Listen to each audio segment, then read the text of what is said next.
It's the murder mystery that spawned glossy Hollywood blockbusters, a countless number of books.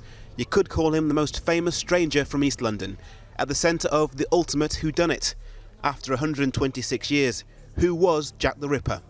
In 1888, Victorian bobbies were left scrambling, struggling to capture the killer on the loose. In the space of just a few months, these streets in East London witnessed the brutal murder of 5 young women. People were terrified, but it also caused a media sensation as people tried to work out who the killer was. Although it was a story that gripped the public's imagination, the police were never able to get their man. But in their search for vital clues, did they miss something? Something that could have solved the crime definitively. It's believed that Catherine Eddowes was murdered by the man the press labelled Jack the Ripper. Now an author believes this shawl was left at the scene of the crime at the time and passed down through the generations. Russell Edwards is convinced DNA found on the shawl matches Catherine Eddowes and this man, the Ripper, real name Aaron Kosminski, a Polish immigrant who has long been regarded as one of the prime suspects. He died in a lunatic asylum when he was 53. But those happier with the idea of the case remaining unsolved may be pleased to hear some scientists still aren't convinced. They want more tests.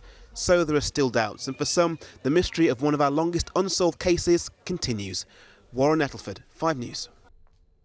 I'm joined now by Karen Miller, who's the great-great-great-granddaughter of Catherine Eddowes, one of the victims, and also Russell Edwards, who's the author, who claims he solved the Jack the Ripper mystery. We heard, Russell, the story largely set out there by Warren. How sure are you that you solved this? 100% sure. You're absolutely sure, no room for error, because a lot of people say you're not quite right. They're disputing using this shawl for its DNA evidence. Well, there's people out there that need to read the book, and in the book it says you the would journey. say that, wouldn't Of course, it's a seller book. Yeah. To be fair. Well, no, it really, if you really look at what we've done, we do explain it for the reader in there. Because you never set out to write a book about this, did you? It was just something that sparked the imagination. Really, absolutely. When I bought the shawl, there was a legend behind it, and I just wanted to establish the provenance of that, really. And I didn't think for 1 minute that I'd be where I am today. So, Karen, tell us your involvement in this then. Well, I was at work one day when Russell phoned me, and he'd seen me on a documentary I'd filmed for the Yesterday channel, knowing that I was a living descendant of Catherine Eddowes, told me about the shawl and that there'd be DNA on it, and really my DNA was to help authenticate the shawl. That's how it started out, so never knew in a million years this would happen.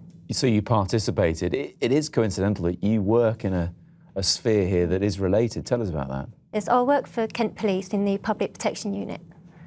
So you obviously work with some not very pleasant people. Yes, yeah. I mean, I'm a police staff employee, but yeah, we come across these people every day at work. And because of your the woman you're descended from, have you always had an interest in who Jack the Ripper was, and have you had suspicions about who he was? I didn't know about Catherine until, a few years ago. Didn't really think much of Jack the Ripper, to be honest. Obviously, he's always been there and as a mystery person. But since the programme, I've become a lot more interested, obviously, now. Now I know. Russell, we're just seeing a picture now of this man, Aaron Kosminski, who you think was Jack the Ripper, although we're not even sure that is his picture, right? Well, that's what the press reports say.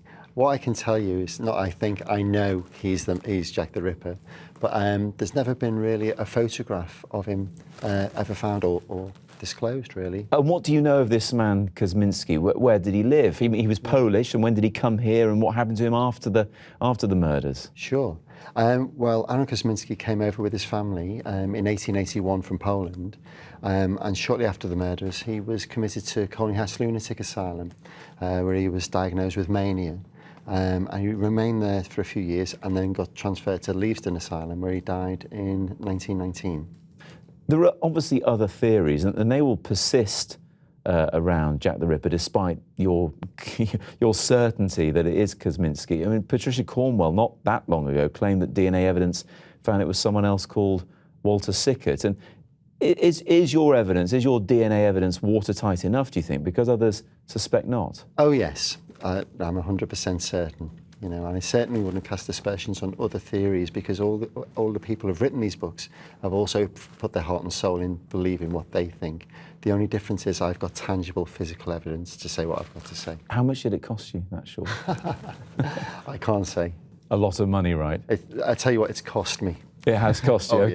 okay. Karen, just to finish off, does this mean you're more interested in what happened to your ancestor, or does it put the sort of story to bed for No, you? definitely. Well, it makes me more interested, obviously, ever since I knew. But I don't think like the tours have stopped. People will still be wanting to look where the murders took place. You put a name to him, but you know, I don't think that's going to make any difference. But I'm certainly more interested, and I'll go on another tour again soon, I'm sure. Good to know. Thank you both very much indeed. Good to see you. Pleasure.